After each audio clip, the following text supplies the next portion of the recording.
கர்த்தருக்குள் பிரியமானவர்களே, July 13 Elon G white அம்மையார் அவர்களுடைய மாரநாதா புத்தகம், பக்கம் 387. இன்றைய தியானத்திற்காக தெரிந்து கொள்ளப்பட்ட தலைப்பானது உரத்த சத்தத்திற்கடியில் ஐக்கியமும் பிரிவினையும். வசனம் ஏசாயா 60வது அதிகாரம் வசனம் 1-2. எழும்பி பிரகாசி, உன் ஒளி வந்தது, கர்த்தருடைய மகிமை உன்மேல் உதித்தது. இதோ இருள் பூமியையும் காரிருள் ஜனங்களையும் மூடும்.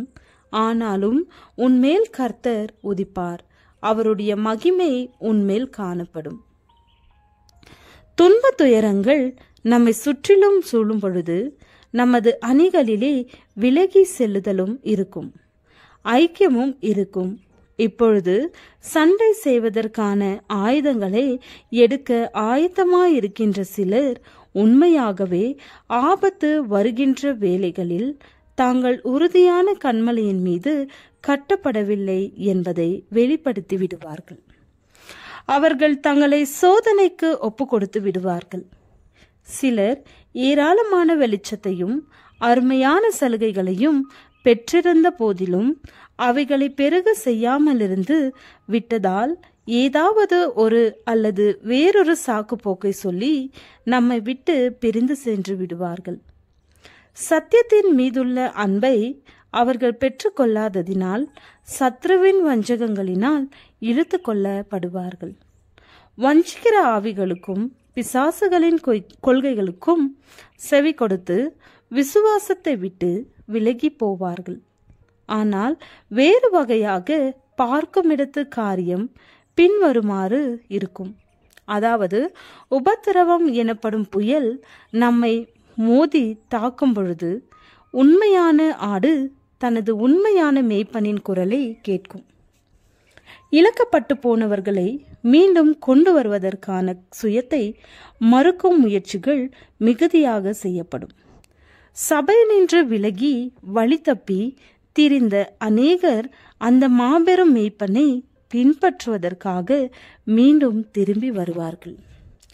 தேவனுடைய மக்கள் ஒன்றாக இணைந்து சத்ருவிற்கு முன் ஒரு ஐக்கியமுள்ள கூட்டணியாக உருவாகி நிற்பார்கள். சாதாரணமாக காணப்படுகிற ஆபத்துகளின் நிமித்தம் மேலாதிக்கம் செலுத்த வேண்டும் என்பதற்காக ஏற்படும் சச்சரவுகள் நின்று போகும். யார் பெரியவராக மதிக்கப்பட வேண்டும் என்பது குறித்து எந்தவிதமான சண்டையும் இருக்காது. உண்மையான விசுவாசிகளில் ஒருவர் கூட நான் பவுலை சேர்ந்தவன் என்றும், நான் அப்போலாவை சேர்ந்தவன் என்றும், நான் கேபாவை சேர்ந்தவன் என்றும் கூற மாட்டான். நான் கிறிஸ்துவை விடாது பற்றி கொண்டிருக்கிறேன், அவரை என் சொந்த இரட்சகராக வைத்து அவரில் களி கூறுகிறேன் என்பதே அவர்களது சாட்சியாக இருக்கும். மூன்றாம் தூதனின் தூது ஒரு உரத்த சத்தமாக பெருக்கமடையும் பொழுது அந்த அறிவிப்பு மகா வல்லமையோடும் மிகுந்த மகிமையோடும் செய்யப்படும் தேவ மக்களின் முகங்கள் பரலோக வெளிச்சத்தால் பிரகாசிக்கும். அரசாங்கத்தில் ஆளுகை செய்பவர்களில் அநேகர் சாத்தானின் கட்டுப்பாட்டிற்குள் இருக்கிறார்கள். ஆனால் அவர்கள் மத்தியிலும் தேவனுடைய பிரதிநிதிகள் உண்டு. எனினும் சிலர் சத்தியத்திற்காக திருப்பப்படுவார்கள். தேவனுடைய பிரதிநிதிகளில் ஒரு சிலர் தீமையின் மாபெரும் தொகுதியை நொறுக்கி தள்ளி போடும் வல்லமை உடையவர்களாக இருப்பார்கள். இவ்வாறு மூன்றாம் தூதனின் தூது அதன் பணியை முடிக்கும் வரை இந்த வேலை தொடர்ந்து நடைபெறும்.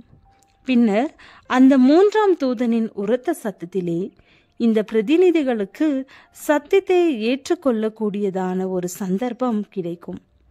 அவர்களில் சிலர் மனம் திரும்பி இக்கட்டு காலத்திலே பரிசுத்தவான்களோடு துன்பத்தை அனுபவிப்பார்கள். ஜெபம். ஆண்டவரே, ஆவியானவரை முழுமையாக பெற்றிட எங்களுக்கு உதவி அருளும். ஆமென்.